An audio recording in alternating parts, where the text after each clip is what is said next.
nous avons entrepris de vous lister les 100 meilleurs comics de l'histoire, les 100 comics à faire figurer dans votre bibliothèque, les 100 comics à avoir lus pour briller en société et dans les dîners en ville. Il y a des comics qui vous marquent au fer rouge, il y a des comics qui restent imprimés dans votre cerveau pour la vie, il y a des expériences de lecture desquelles vous ne vous relèverez pas, il y a des comics qui restent pour toujours dans votre cœur, et cette expérience de lecture que j'ai eue à la découverte de ce personnage Death, eh bien restera un des grands marqueurs de ma vie et surtout de ce que j'ai pu découvrir et qui m'ont fait aimer les comics très loin, bien entendu, de ce que eh bien, les comics pouvaient représenter à l'époque pour moi, c'est-à-dire eh bien, des comics de super-héros.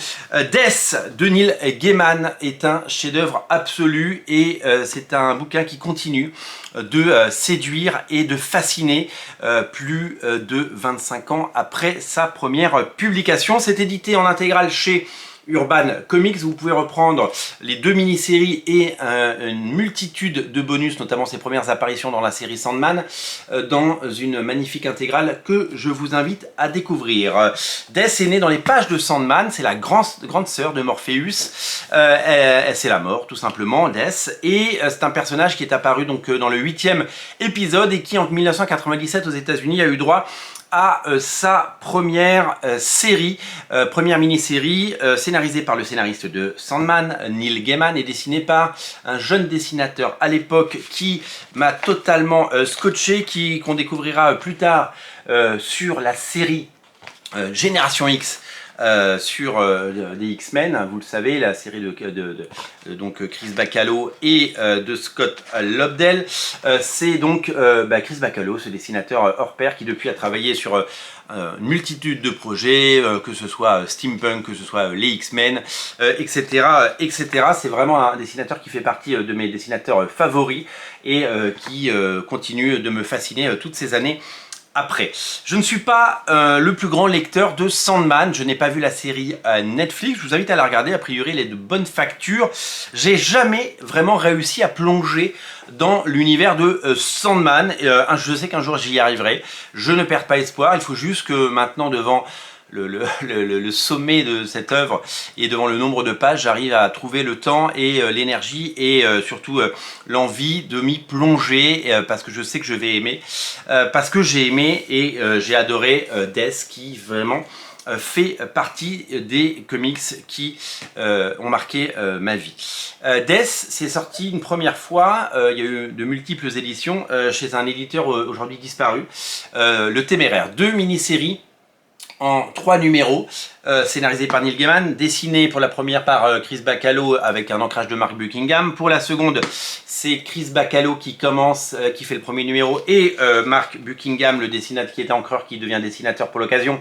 Vous le retrouverez ensuite sur la série Fables chez Vertigo, qui prend la suite dans un style similaire. Il n'y a pas de rupture, il n'y a pas de cassure, tout se fait en douceur, vous verrez. C'est une série Vertigo. Vertigo, c'était le label de DC Comics qui proposait des choses très différentes, comme Sandman, comme Preacher, tous ces comics plus adultes qui cherchaient à faire de la bande dessinée comme en Europe, comme en France, ce qu'on appelle aujourd'hui du graphic novel, et qui voulaient proposer autre chose que du super-héros, raconter des histoires plus adultes, plus sombres, et avec moins de barrières, moins de limites, sans le fameux comic code Authority, et donc ils ont proposé à des auteurs, notamment le romancier, poète et génialissime Neil Gaiman, eh bien de faire ce Sandman qui est devenu culte et qui fait partie des trésors de la bande dessinée américaine et qui continue de faire partie du patrimoine. Quand j'ai découvert Death, moi j'ai pris une claque. D'abord, ça met en scène la mort. Alors j'ai jamais été vraiment fasciné par la mort, puisque c'est pas quelque chose qui m'intéresse, mais d'un coup, moderniser ce qu'on appelle, on a toujours appelé la faucheuse, la faucheuse, eh bien ça a toujours été quelque chose de fascinant. On n'est plus sur quelqu'un qui aurait une tête de mort avec une grande cape et une faux. Non, on est sur un personnage magnifique, diablement sexy, un personnage magnifiquement dessiné. Elle est pure, elle est incroyable, elle a l'air ingénue, elle est géniale, son look est redoutable et c'est vraiment une réinterprétation fabuleuse et qui prendra plusieurs formes parce que même si on connaît évidemment son dessin comme ça, et bien souvent elle est vêtue d'un chapeau, elle est super stylisée et elle est ce qu'on appelle tout simplement gothique. C'est une version gothique du personnage et c'est vraiment quelque chose d'étonnant. Les couvertures sont signées par Dave McKean qui aide à approfondir son look et nous avons donc le plaisir de découvrir cette nouvelle incarnation, cette nouvelle version de la mort dans des histoires courtes qui sont impactantes bien sûr, mais qui sont d'une poésie folle et qui questionnent sur le monde d'aujourd'hui.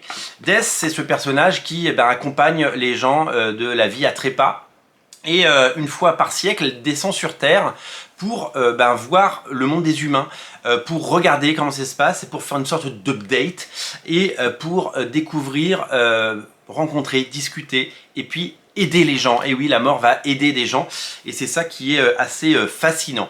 Elle va faire des rencontres, elle va être émue, et nous allons être émus. Elle va découvrir la beauté de l'âme, elle va découvrir la beauté des humains, la richesse, la complexité. Elle va poser des questions, elle va tel un voyageur arrivé avec cet œil à la fois ingénu mais pas tant que ça, pour observer le monde tel qu'il est et peut-être y apporter des solutions. Elle atterrit dans un monde qui n'est pas des plus reluisants, c'est l'Amérique des années 90. Elle va croiser des destins, elle va croiser des personnages.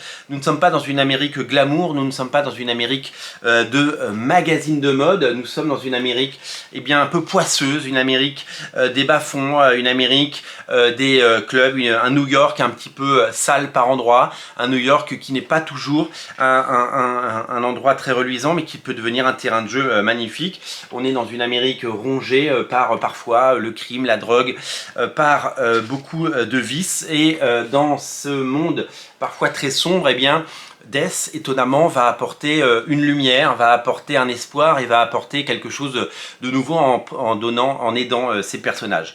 J'ai lu, relu, re-relu et je me suis délecté de ce personnage pour toutes ces raisons. D'abord pour ses histoires magnifiquement écrites et incroyablement réalisées. Ça, c'est vraiment quelque chose qui m'a très longtemps fasciné, et puis par ce dessin de Chris Bachalo. Je pense que je suis amoureux du trait de Chris Bachalo. J'ai la chance d'avoir une de ses planches originales sur une de ses séries Spider-Man et de dessins de lui, puisque je suis, vous le savez, collectionneur de dessins. Je trouve que son travail sur Death est exceptionnel. Je rêve d'une réédition de son récit steampunk, vous le savez, chez Cliffhanger qui est sorti. Il parle depuis des années de nous faire une belle collection, de nous faire un Kickstarter et de nous proposer ça. Et j'ai toujours été fasciné par l'imagerie, l'iconographie. Alors c'est un comics qui est tout à fait dans son époque, années 90, un nihilisme, les années grunge, Nirvana. Nous sommes sur cette perte de repères, d'espoir de cette génération qui se cherche. Et puis ça fait écho aussi à une série qui s'appelait Moi Angela 15 ans, My So-Called Life en anglais, avec Claire Danes. Eh ouais, Claire Danes, la comédienne qui jouera plus tard dans Homeland. Claire Danes, elle a longtemps été pressentie pour devenir l'incarnation de Death à l'écran. Parce qu'il y a eu des projets, il y a eu des idées d'adaptation au cinéma et ça ne s'est malheureusement jamais fait, mais elle aurait été parfaite avec les cheveux teints en noir pour incarner cela. Ça aurait fait un magnifique film indépendant et ça aurait pu faire quelque chose d'étonnant. Voilà. L'imagerie est folle, ça reste gravé dans la mémoire. L'écriture de Neil Gaiman est exceptionnelle, donc quand on se aime Death, on se dit qu'on a envie de lire Sandman, et c'est pour ça que je me dis qu'un jour je lirai Sandman, comme je disais en préambule, et c'est tout simplement fabuleux. Donc j'ai la chance d'avoir plusieurs éditions de Death, parce que quand j'aime certains comics, je suis un malade. J'ai l'édition d'Urban qui est magnifique, j'ai une édition en absolute que je vous ai pas amené puisque c'est l'équivalent de ça mais en absolute américain, en anglais, donc grand format.